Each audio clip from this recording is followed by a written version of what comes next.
સુરતમાં શિક્ષણ મંત્રી પ્રફુલ પાનસેરિયાએ પરીક્ષા આપી હોવાના સમાચાર મળી રહ્યા છે। સુરતથી તેની પર નજર કરીશું। પાનસેરિયાએ વીએનએસજીયુમાં પીએચડીની પરીક્ષા આપી, ત્યારે શિક્ષણ મંત્રીએ રૂરલ સ્ટડીઝ વિષયમાં પ્રવેશ પરીક્ષા આપી। આપને જણાવી દઈએ, પ્રફુલ પાનસેરિયાએ પરીક્ષામાં 200માંથી 128 ગુણ મેળવ્યા। પીએચડીમાં પ્રવેશ માટે ક્વોલિફાય થયા શિક્ષણ પ્રધાન પાનસેરિયા। આપને જણાવી દઈએ, 746માંથી 330 ઉમેદવારો પીએચડીની પરીક્ષામાં ક્વોલિફાય થયા છે, જેમાંથી એક પ્રફુલ પાનસેરિયા છે। શિક્ષણ પ્રધાન પ્રફુલ પાનસેરિયા, જેમણે પીએચડીના પ્રવેશ માટે પરીક્ષા આપી હતી, પ્રવેશ પરીક્ષા, જેમાંથી 200માંથી 128 ગુણ મેળવ્યા છે અને આખરે તેમને ક્વોલિફાય થઈ ચૂક્યા છે। 746માંથી 330 ઉમેદવારો પીએચડીની પ્રવેશ પરીક્ષામાં ક્વોલિફાય થઈ ચૂક્યા છે। પોલિટિકલ સાયન્સ મારો ફેવરિટ વિષય છે તેવું તેમનું નિવેદન છે।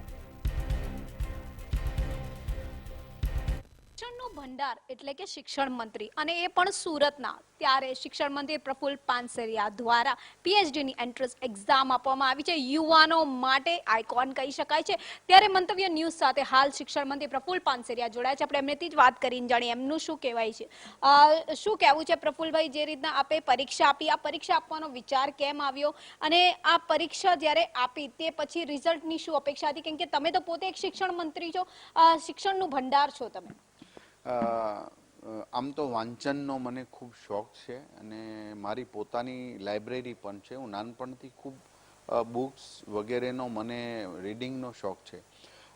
જ્યારે એમએ પોલિટિકલ સાયન્સનું પાર્ટ 2 બાકી હતું અને પછી થોડો સમય મળ્યો અને એમાં વાંચીને મેં ફોર્મ ભરીને એમએ ક્લિયરન્સ કર્યું, એટલે મને કોન્ફિડન્સ હતો અને મારે એક યુવાનોને સંદેશો આપવો છે કે 10th અને 12th પછી તમે ભણવાનું છોડી દો છો તો હવે એ બંધ થવું જોઈએ। તમે ઓછામાં ઓછું ગ્રેજ્યુએટ અને માસ્ટર તો કરો જ।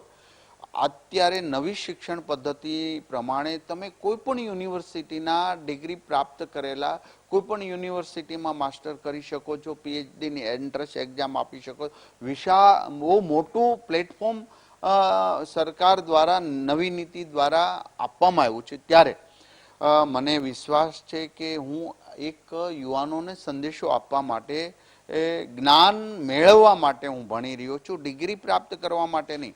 તો દરેક યુવાનોને હું વિનંતી કરું છું, જ્યાં અટક્યા છો ત્યાંથી તમે આગળ એક્ઝામ આપી અને તમારું માસ્ટર ક્લિયરન્સ કરો અને પીએચડીની એક્ઝામ, એન્ટ્રન્સ એક્ઝામ આપો।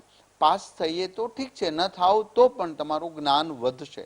માટે સોશિયલ મીડિયા અને સ્માર્ટફોન નો તમે 3-4 કલાક યુઝ કરી રહ્યા છો, આ તમારા જીવનની સૌથી મોટી ભૂલ છે। તો એને ત્યાજીને વાંચન કરીને તમારું અધૂરું અભ્યાસ છે ત્યાંથી પૂર્ણ કરો, એ સંદેશો હું આપવા માટે વિદ્યાર્થી તરીકે હું તમને કહી રહ્યો છું। હું વિદ્યાર્થી તરીકે એક્ઝામ આપી રહ્યો છું અને એમાં હું સફળતા પ્રાપ્ત કરી છે।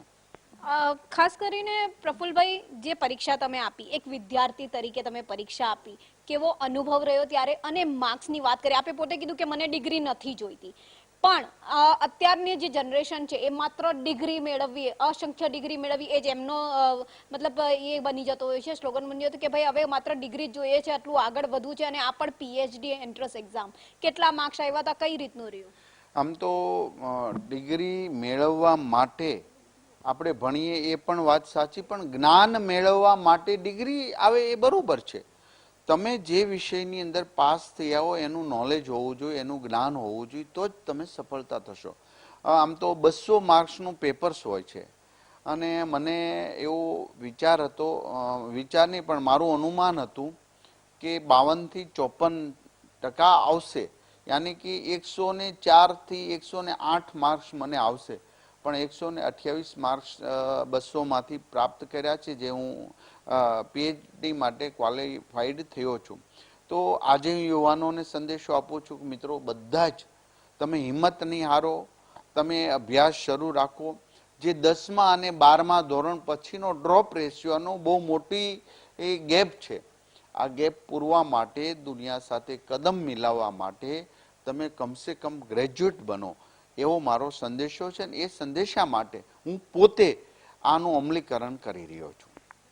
એટલે વ્યવહારિક છે, જો પોતે અમલ કરતા હોય તો બીજાને સલાહ આપી શકાય છે, પરંતુ આ તો છે શિક્ષણ મંત્રી, જેમના દ્વારા અન્ય જે યુવાનો છે એમને પણ એક સંદેશો આપવામાં આવ્યો છે. જ્યારે આ પરીક્ષાથી પીએચડી જે આ એન્ટ્રન્સ એક્ઝામ હતી તેની અંદર 746 માંથી 330 જેટલા વિદ્યાર્થીઓ કહે છે કે ક્વોલિફાય થયા છે. તો શિક્ષણ મંત્રી દ્વારા મત્ય ન્યૂઝ સાથે પોતાના જે સંદેશો લોકો સુધી, યુવાનો સુધી ખાસ કરીને જે વાત પહોંચાડવાની હતી એ અંગે ખાસ વાતચીત કરવામાં આવી છે. કેમેરામેન શોએબ શેખની સાથે રાબિયા સાલે, મંતવ્ય ન્યૂઝ, સુરત.